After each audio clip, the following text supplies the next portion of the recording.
आता रणभूमीत उतरायचं, मैदान गाजवायचं आणि विजयाचा गुलाल मराठ्यांनीच उधळायचा. मुंबई मोर्चाची रणधुमाळी, आंतरवाली सराटीत जरांग यांची हाय व्होल्टेज बैठक, आंदोलनाचा रूट मार्च अजेंडा ठरलाय. अंमलबजावणीशिवाय मुंबई सोडणार नाही, मनोज जरांग यांनी उद्याचं आजच सांगितलं. नमस्कार.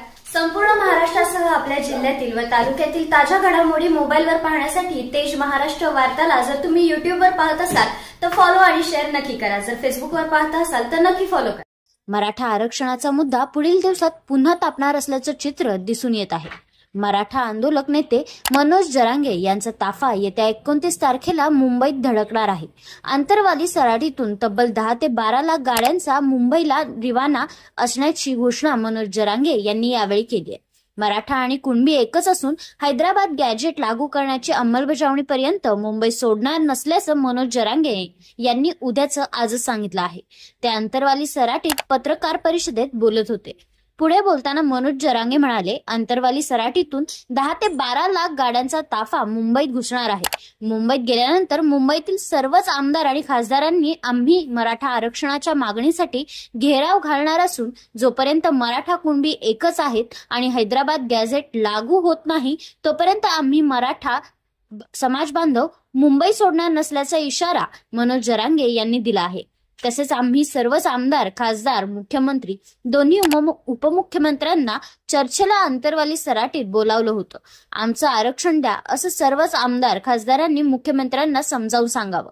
मुंबईकडे निघणाऱ्या मोर्चामध्ये राजकीय नेता येवो किंवा कुणीही येवो, तुम्ही थोडे देखील फुटले नाही. शेवटी जात काय असते हे तुम्ही समाजाला दाखवून दिले. आता लढायचं आहे, आता रणभूमीत उतरायचं आहे. सगळं मैदान मराठ्यांनी गाजवायचं आणि विजय सुद्धा मिळवायचं. आता हटायचं नाही असं मनोज जरांगेंनी मराठा समाजाला आवाहन केलंय. 2 वर्ष झाली मराठा लढत आहेत. 2 वर्षाचा हा संघर्ष आणि लढाई मराठ्यांनी जिंकायची आहे. ही अंतिम लढाई असून राजकीय लोक स्वतः निवडून येण्यासाठी मरमर करत आहेत. तुम्ही पण करता, परंतु तुमच्यासाठी कोणी मरमर करत नाही. तुमच्या जातीसाठी आणि लेकरासाठी ही मरमर करायची आहे.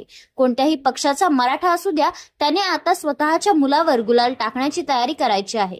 शेवटच्या टप्प्यात आलो आहोत. केवळ 8 ते 9% मराठा आरक्षण मिळण्याचा राहिला असल्याचं मनोज जरांगे यांनी सांगितले आहे. दरम्यान येत्या 29 ऑगस्टला आपल्या मुंबईत पोहोचायचं आहे. मुंबईसाठी येत्या 27 तारखेला निघायचं आहे. यावेळी आपल्याला सलग जायचं असून कुठेही न थांबता मुंबईत पोहोचायचं आहे. कोणत्याही परिस्थितीत 2 दिवसात आणि 2 रात्रीत मुंबईला पोहोचायचंय.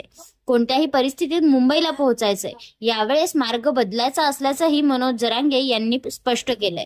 मराठ्यांच्या अंतिम लढाई कशी जिंकली जाणार की पुन्हा एकदा मराठा समाज अर्धा हळकुंडाने पिवळा होऊन सरकारच्या फसव्या घोषणांनी माघार घेणार, याबद्दल आपणास काय वाटते हे कमेंट बॉक्समध्ये अवश्य नोंदवा.